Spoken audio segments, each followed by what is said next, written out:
Olá pessoal, tudo bem? Eu me chamo Amanda, eu sou aluna do mestrado em Dentística Restauradora, orientada pela professora Giovana, e hoje a gente vai falar um pouquinho sobre acabamento e polimento de resinas compostas em dentes anteriores.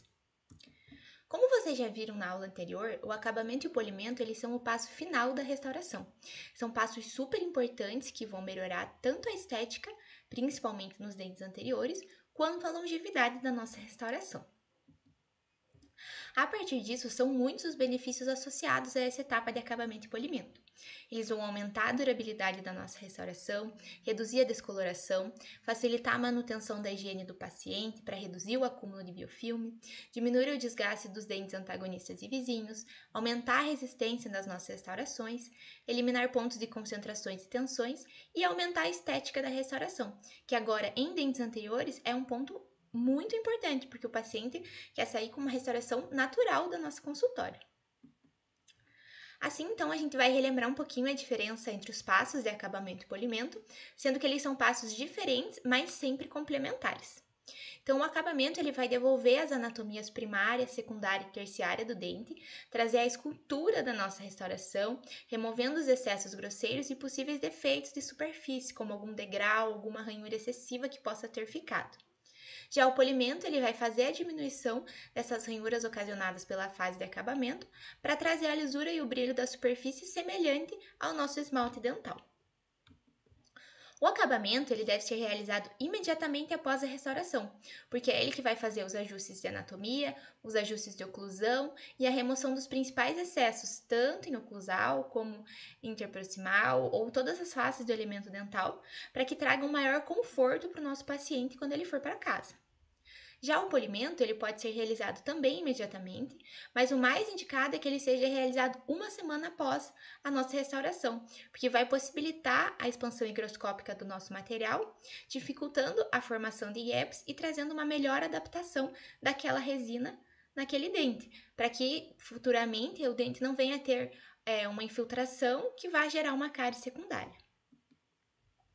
Agora então eu trouxe um pouquinho algumas marcas comerciais de acabamento e polimento que podem ser utilizadas para vocês conhecerem as funções de cada material e as diferentes opções que a gente tem no mercado. Então a gente utiliza a lâmina de bisturi, ela é utilizada número 12 para fazer a remoção dos excessos mais grosseiros daquela restauração. A gente tem também as pontas multilaminadas, elas podem ser de 8 ou 12 lâminas, sendo que elas têm diferentes formatos também para se adaptar a melhor região do dente que a gente quer fazer aquele acabamento. Temos também as pontas diamantadas, as pontas F e FF de acabamento fino e ultra fino, sendo que as vermelhas, a tira vermelha, né, a ponta F, ela já é utilizada no acabamento e a ponta amarela de acabamento FF já é considerada um pré-polimento, vai trazer uma maior lisura para a nossa restauração.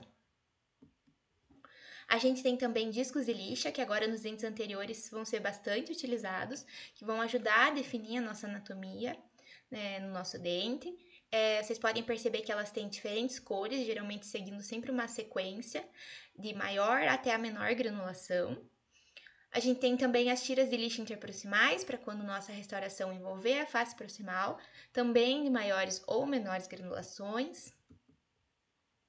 As borrachas abrasivas, elas têm diferentes formatos e diferentes granulações, porque elas se adaptem aonde a gente quer fazer o nosso acabamento e o nosso pré-polimento. Então, elas vêm em diferentes kits, né? Elas podem ser borrachas, podem ser em formato de espiral, podem ser kits mais completos, com mais pontas, até com partes já inclusas no polimento. E elas também são utilizadas tanto de maiores granulações para a fase de acabamento e menores granulações para um pré-polimento e um polimento final. Já o polimento, então, o principal que a gente vai utilizar são as pastas diamantadas de óxido de alumínio e os discos de feltro. Aqui vocês podem ver que também tem uma infinidade de discos e de pastas diamantadas. A que vocês têm no kit de vocês é a pasta diamantada da TDV, a Diamond Gloss. Agora tem pastas de acabamento e polimento também, que podem ser utilizadas junto com borrachas, desde um pré-polimento até o polimento final, e associadas ao disco de feltro e ao disco de pelo de cabra para trazer esse brilho e essa lisura final. Algumas considerações importantes que a gente tem que sempre estar relembrando. A gente sempre vai utilizar o nosso alta rotação em casos de grandes desgastes, sempre com irrigação, e o baixa rotação em menores desgastes, utilizando uma pressão intermitente para evitar um superaquecimento da nossa restauração. Lembrar que há liberação de partículas sólidas quando a gente está fazendo essas fases de acabamento e polimento, que podem causar alguma infecção, alguma doença crônica de olho e pulmão, tanto para o dentista quanto para o paciente. A partir disso, é sempre importante lembrar dos cuidados de prevenção. Sempre estar utilizando máscara, utilizar óculos de proteção, tanto o dentista quanto o paciente, utilizar sempre irrigação durante essa fase de acabamento e polimento e sucção de alta potência. A gente usa também isolamento relativo, pode começar essa fase ainda, por exemplo, o acabamento com isolamento absoluto e para o polimento seguir para um relativo, para estar sempre prevenindo essa inalação de partículas, ou que a partícula possa ir no olho do dentista ou do paciente. Agora, então, a gente vai falar de algumas opções que a gente pode utilizar no protocolo clínico de acabamento e polimento de dentes anteriores, sendo que cada material vai depender da necessidade final da restauração que a gente fez. Então, a gente pode começar com a remoção de excessos grosseiros, como a lâmina de bisturi número 12, na cervical e nas proximais, sendo que a gente utiliza um pouco menos a lâmina de bisturi pelo fato de que a gente conhece a anatomia do dente que a gente está fazendo, além de que a gente consegue em dentes anteriores estar sempre se espelhando no dente homólogo para trazer a maior semelhança possível. Depois disso, a gente vai fazer a definição da nossa anatomia, começando pela anatomia primária, trazendo a forma do dente, áreas de luz e sombra, seus ângulos corretos, né, para que ele fique sempre mais semelhante possível. Definir a anatomia secundária, por exemplo, em um paciente mais jovem, deixar os mamelos um pouco mais marcados do que em pacientes mais velhos. A anatomia terciária, trazer alguma ranhura que seja semelhante ao dente do lado, alguma trinca que possa ter, para a gente sempre estar seguindo essa anatomia correta. Para fazer isso, então, a gente faz a delimitação de área de sombra e área de espelho, sempre com um lápis pode ser colorido ou uma lapiseira, para a gente ter a referência do dente homólogo e poder trazer isso para o dente que a gente fez a restauração. Então, por exemplo, no incisivo central, a área de espelho é sempre a área central, sendo que chegando nas proximais, ele vai começar a ter uma área de sombra, que é a área que não reflete luz. E é esse jogo que vai trazer, por exemplo, se o dente é um pouco mais largo, se ele é um pouco mais estreito, e ficar sempre semelhante ao seu dente homólogo. Essa sequência de anatomia ela pode ser feita com discos de lixa, por exemplo. Aqui a gente está usando os discos de lixa da TDV, que é uma sequência, começando do lado vermelho mais escuro até quase o branquinho, seguindo sempre da maior até a menor granulação, para conseguir essa delimitação de formato do dente. É muito importante lembrar de sempre seguir a sequência decrescente de granulação dos discos, finalizando na menor granulação disponível. Então, você pode começar sempre da maior até a menor, mas você também pode começar por uma intermediária, mas sempre lembrando de ir até a menor granulação, para que eles cumpram a sua função efetiva, que a sua abrasividade seja efetiva no dente que a gente está trabalhando. Para a delimitação de anatomia secundária e terciária, a gente pode utilizar brocas multilaminadas, que vão trazer um menor desgaste. Pode utilizar pontas diamantadas FFF também, assim como no lugar dos discos, a gente pode usar essas pontas diamantadas. Vai depender tudo do quanto de excesso você tem e do quanto você precisa definir de anatomia para decidir o tipo de ponta que você vai utilizar. Aqui a gente está usando também uma sequência de borrachas abrasivas, já começando um alisamento da nossa restauração. Então, vocês podem ver que a gente também começa de uma sequência de maior granulação até uma menor granulação, e que os diferentes formatos se adaptam na parte do dente que a gente quer. Então, por exemplo, o formato de taça é melhor para trazer essa lisura na cervical, enquanto o formato de chama já é melhor para a gente fazer um alisamento na incisal do nosso dente. Quando a gente tem uma restauração que vai envolver a face palatina, então a gente pode usar pontas diamantadas em formato de chama, em formato mais ovalado, para trazer essa conformação da face palatina, assim como as borrachas abrasivas também são utilizadas para essa função de alisamento depois. É importante sempre que, quando as restaurações envolvem palatina ou incisal, fazer a checagem de oclusão para trazer um correto ponto de contato para o nosso paciente e um conforto para ele quando ele for para casa. Restaurações que vão envolver a face proximal, então a gente utiliza tiras e lixa.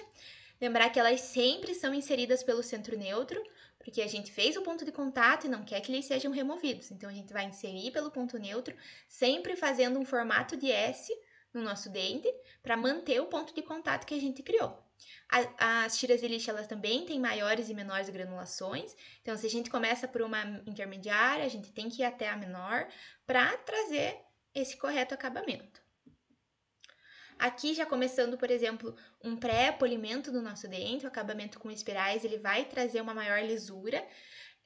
Os espirais têm um ponto importante que você tem que estar sempre com a baixa rotação, acompanhando o sentido das fibras dos espirais. Então, por exemplo, aqui a gente foi utilizado no sentido anti-horário, para que ele cumprisse sua função de fazer o alisamento da restauração e também não tivesse um desgaste excessivo.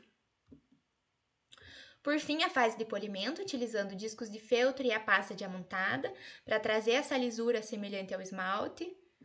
Aqui um exemplo das diferentes pastas com diferentes granulações, em que, por exemplo, uma pasta de média granulação pode ser utilizada já no finalzinho do acabamento, no pré-polimento, com os discos, com as borrachas, seguindo até uma pasta final de polimento com menor granulação que vai ser utilizada com o disco de feltro. Além disso, é importante ressaltar também que tem alguns fatores que influenciam na rugosidade superficial das resinas compostas, mesmo após o acabamento e polimento. Por exemplo, o tipo de resina que você seleciona, o tamanho das partículas e de dureza que elas têm é um ponto importante, porque são as resinas microhíbridas, nanoparticuladas e nanohíbridas, que elas já foram desenvolvidas para ter uma melhor capacidade de polimento, uma maior lisura no final da sua restauração. Então, pensando em dentes anteriores, é importante selecionar essa resina corretamente desde o início, para que no final a gente consiga um bom acabamento e um bom polimento na restauração. O material que a gente seleciona de acabamento e polimento também, eles têm que ser flexíveis, ter uma granulação adequada, tem que ser sempre uma granulação um pouquinho maior que a das resinas que a gente escolheu, para que ele consiga remover o excesso, remover, por exemplo, algum degrau que tenha ficado da nossa restauração e traga o resultado que a gente espera. E por fim, o operador. O operador ele tem que saber fazer uma boa escolha do sistema de acabamento e polimento. Ele tem que saber o tipo de resina que ele utilizou, quanto de pressão ele está empregando naquele passo de acabamento e polimento. E ele tem que dedicar um tempo clínico a esse passo do tratamento, porque é ele que vai trazer a longevidade e a maior estética da nossa restauração. Então, é uma parte que o dentista tem que estar planejado para fazer e tem que dedicar o seu tempo a essa etapa do tratamento restaurador. Por fim, para vocês verem a importância de tudo isso que a gente trouxe aqui eu trouxe uma revisão sistemática que mostra que os passos de acabamento e polimento foram realmente muito importantes para as restaurações. Eles diminuíram significativamente essa rugosidade superficial das resinas, trazendo um melhor efeito posterior da restauração. Então, eles mostraram que os sistemas multipassos, por exemplo, de discos, seguindo as diferentes granulações ou de borrachas, eles foram muito efetivos para diminuir a rugosidade das resinas, além de que trouxe um resultado estético bem melhor depois. Além disso, no polimento, o óxido de alumínio foi essencial também para trazer o brilho que eles esperavam para aquela restauração, ficando sempre o mais semelhante possível aos demais dentes da arcada do nosso paciente. Assim, então, a gente finaliza a nossa aula. Agradeço a atenção de todos e bons estudos!